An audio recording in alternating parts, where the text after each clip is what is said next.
Hello and welcome back to my channel.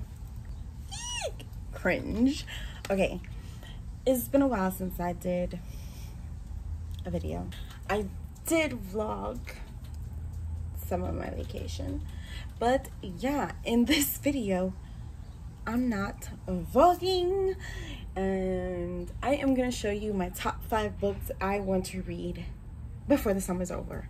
Like, these are books that have been on my TBR cart for a very long time, and it's literally collecting dust. Like, I had to dust them off. I was like, yeah. So the first one I want to talk about is The Swap by Robin Harding. This was actually, see, look. This was actually sent to me by the publisher, if I'm not mistaken. Like, not the publisher. I want it on Goodreads. I'm pretty sure. You know how Goodreads has these like monthly giveaways? I was one of the lucky few that got this one. So it says, Lo Morrison is not your average teen.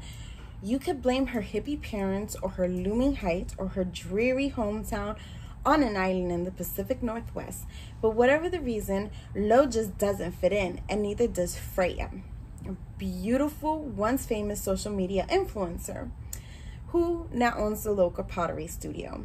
After signing up for a class, Lo quickly falls under Freya's spell, and Freya, buoyed by Lo's adoration, is compelled to share her darkest secrets. Finally, both feel a sense of belonging. That is until Jamie walks through the studio door, desperate for a baby. She and her husband have moved to the island, hoping that the environment will result in a pregnancy. Freya and Jamie become fast friends, as do their husbands, leaving Lo alone once again. Then one night after a boozy dinner party, Freya suggests swapping partners. It should have been a harmless fling, one night of debauchery that they would put behind them, but instead it upends their life and provides Lo with the perfect opportunity to unleash her growing resentment. And I was like, I live for messy marriages, okay? So I'm really excited about this one. Next is something I actually found at Dollar Tree, and it's Every Day by David Leviathan, and it's now a movie. I haven't seen it yet, and there's actually photos of the movie in the book. And it says, I wake up. Immediately, I have to figure out who I am. It's not just the body. Opening my eyes and discovering whether the skin on my arm is light or dark, whether my hair is long or short, whether I'm fat or thin, boy or girl, scarred or smooth. The body is the easiest thing to adjust to if you're used to waking up in a new one each morning. It's life, the context of the body, that can be hard to grasp. Every day, I'm someone else. I am myself. I know I am myself. But I am also someone else. It has always been like this. And that just... it was just intriguing to me, and I was just like, oh, cool, Dollar Tree has a big name author there. Next is The Song of Achilles by Madeline Miller. Achilles, you already know, Greek god. I've heard people have been reading it more lately, which is really interesting.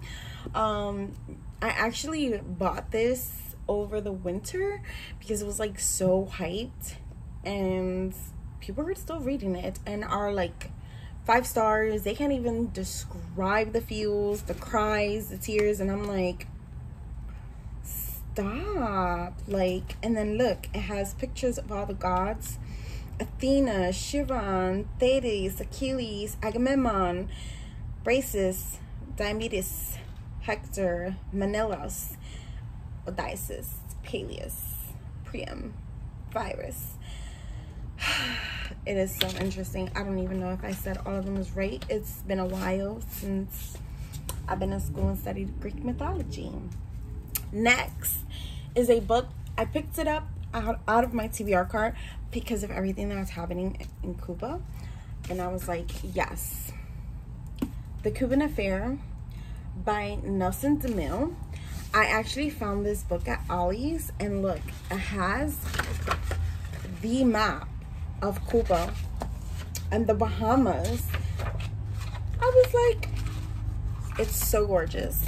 And the blurb says, after 5 years in the Army, 35-year-old Mac, a confirmed bachelor, has resettled in Key West, Florida with a silver star, 2 Purple Hearts, scars that don't tan, and a big charter fishing boat with an even bigger bank loan. Mac has left his life of danger and adventure behind him, but when Carlos, a hotshot Miami lawyer heavily involved with the anti-Castro groups, approaches Mac for a 10-day fishing tournament in Cuba to be accompanied by a covert mission and a sizable paycheck, Mac's interest is piqued. He agrees to meet Carlos' client, a mysterious older Cuban exile, Eduardo Velázquez, and a beautiful young Cuban-American woman named Sarah Ortega, who will accompany Mac to Cuba. Their mission to recover $60 million hidden in Cuba by Sarah's grandfather when he fled Castro's revolution. With the Cuban thaw underway between Havana and Washington, Carlos, Eduardo, and Sarah believe that it is only a matter of time before someone finds the stash, by accident or on purpose. And Mac understands that if he accepts this job, he either walk away rich or not at all. Brilliantly written, expertly paced, and told with his signature wit, The Cuban Affair is a fascinating, authentic look into a unique slice of Cuban-American history and shows yet again that Nelson DeMille is a true master of the genre. So, in lieu of everything that's happening in Cuba right now, I am definitely reading this gem. Next, another one that's like, look, the pages are turning yellow. Manhattan Beach by Jennifer Egan. This is a thrifty find.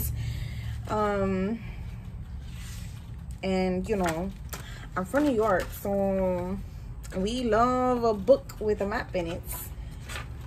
And it shows, you know, the East River and stuff like that. So, this book's blurb says, Anna Kerrigan, nearly 12 years old, accompanies her father to visit Dexter Styles, a man who, she gleans, is crucial to the survival of her family. She is mesmerized by the sea beyond the house and by some charged mystery between the two men. Years later, her father has disappeared and the country is at war. Anna works at the Brooklyn Naval Yard, where women are allowed to hold jobs that once belonged to men, now soldiers abroad. She becomes the first female diver, the most dangerous and exclusive of occupations, repairing the ships that will help America win the war. One evening at a nightclub, she meets Dexter Styles again and begins to understand the complexity of her father's life, the reasons he might have vanished. With the atmosphere of a noir thriller, Jennifer Egan's first historical novel follows Anna and Styles into a world populated by gangsters, sailors, divers, bankers, and union men. Manhattan Beach is a deft, dazzling, propulsive exploration of transformative movement in the lives and identities of women and men of America and the world. So yeah, it's in Manhattan, it's in Brooklyn, it's in New York, and it's a like historical thriller. Yes. So these are the 5 books that I'm going to keep on my nightstands in my new hefty little box that I found at the thrift store. And I'm gonna read them. I am going to read them by the end of the summer. Even if I read all 5 of them at the same time, which is bonkers, but it can be done. And yeah, those are the 5 books I need to read by the end of the summer. Don't forget to hit like, subscribe, and let me know which of these books did you read? And let me know your thoughts in the comments down below. Peace.